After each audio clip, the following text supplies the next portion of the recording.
Good evening. Tonight, I can report to the American people and to the world that the United States has conducted an operation that killed Osama Bin Laden, the leader of al-Qaeda, and a terrorist who's responsible for the murder of thousands of innocent men, women, and children. It was nearly 10 years ago that a bright September day was darkened by the worst attack on the American people in our history. The images of 9/11 are seared into our national memory. Hijacked planes cutting through a cloudless September sky, the Twin Towers collapsing to the ground, black smoke billowing up from the Pentagon, the wreckage of Flight 93 in Shanksville, Pennsylvania, where the actions of heroic citizens saved even more heartbreak and destruction. And yet we know that the worst images are those that were unseen to the world.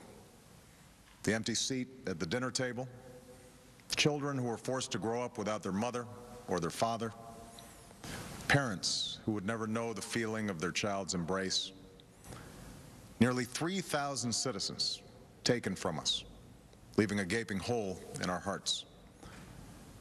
On September 11th, 2001, in our time of grief, the American people came together. We offered our neighbors a hand, and we offered the wounded our blood.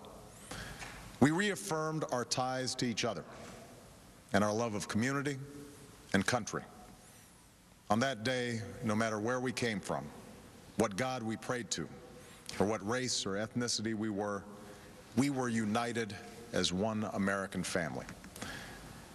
We were also united in our resolve to protect our nation and to bring those who committed this vicious attack to justice. We quickly learned that the 9/11 attacks were carried out by al-Qaeda, an organization headed by Osama Bin Laden, which had openly declared war on the United States and was committed to killing innocents in our country and around the globe. And so we went to war against al-Qaeda to protect our citizens, our friends, and our allies. Over the last 10 years, thanks to the tireless and heroic work of our military and our counterterrorism professionals, we've made great strides in that effort. We've disrupted terrorist attacks and strengthened our homeland defense. In Afghanistan, we removed the Taliban government, which had given bin Laden and al-Qaeda safe haven and support. And around the globe, we worked with our friends and allies to capture or kill scores of al-Qaeda terrorists, including several who were a part of the 9/11 plot. Yet, Osama bin Laden avoided capture and escaped across the Afghan border into Pakistan. Meanwhile, al-Qaeda continued to operate from along that border and operate through its affiliates across the world. And so shortly after taking office, I directed Leon Panetta, the director of the CIA, to make the killing or capture of bin Laden the top priority of our war against al-Qaeda, even as we continued our broader efforts to disrupt, dismantle, and defeat his network. Then, last August, after years of painstaking work by our intelligence community, I was briefed on a possible lead to bin Laden. It was far from certain, and it took many months to run this thread to ground.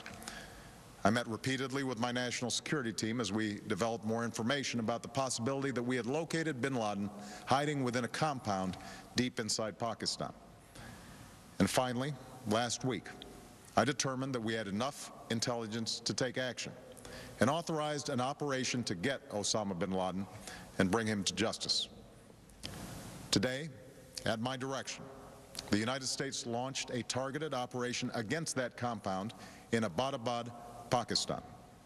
A small team of Americans carried out the operation with extraordinary courage and capability. No Americans were harmed. They took care to avoid civilian casualties. After a firefight, they killed Osama bin Laden and took custody of his body. For over 2 decades, bin Laden has been al-Qaeda's leader and symbol, and has continued to plot attacks against our country and our friends and allies.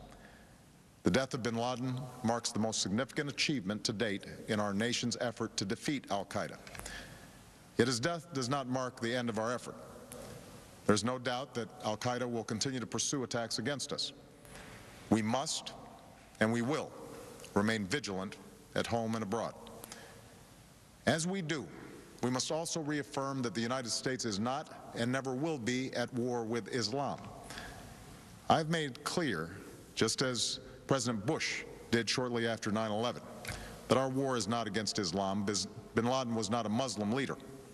He was a mass murderer of Muslims.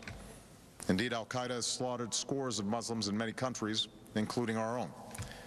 So his demise should be welcomed by all who believe in peace and human dignity. Over the years, I've repeatedly made clear that we would take action within Pakistan if we knew where bin Laden was. That is what we've done.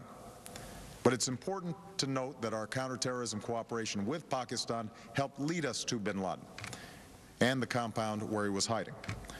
Indeed, bin Laden had declared war against Pakistan as well and ordered attacks against the Pakistani people. Tonight, I called President Zardari, and my team has also spoken with their Pakistani counterparts. They agree that this is a good and historic day for both of our nations. And going forward, it is essential that Pakistan continue to join us in the fight against al-Qaeda and its affiliates. The American people did not choose this fight. It came to our shores and started with the senseless slaughter of our citizens.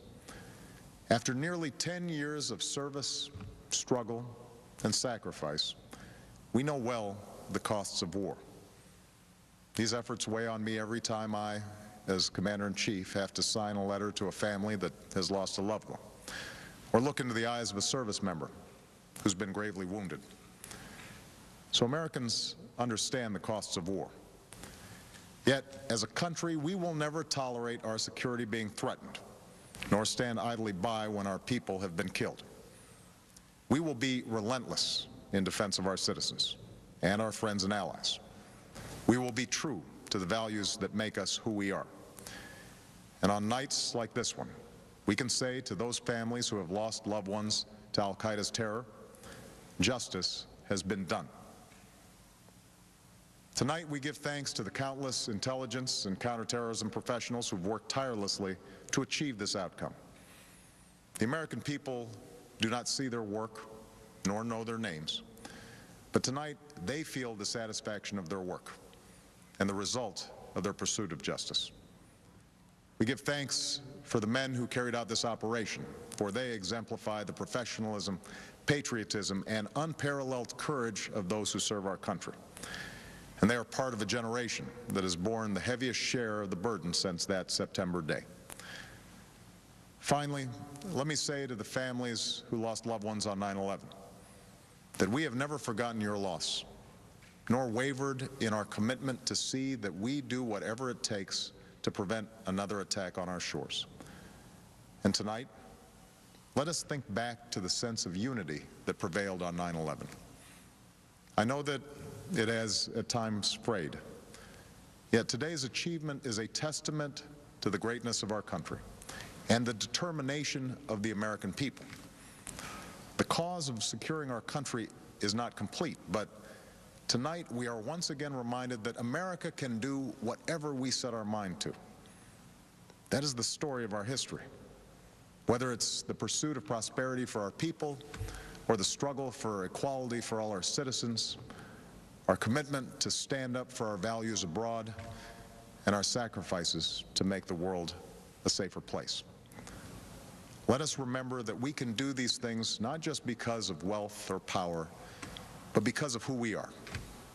One nation, under God, indivisible, with liberty and justice for all. Thank you. May God bless you. And may God bless the United States of America.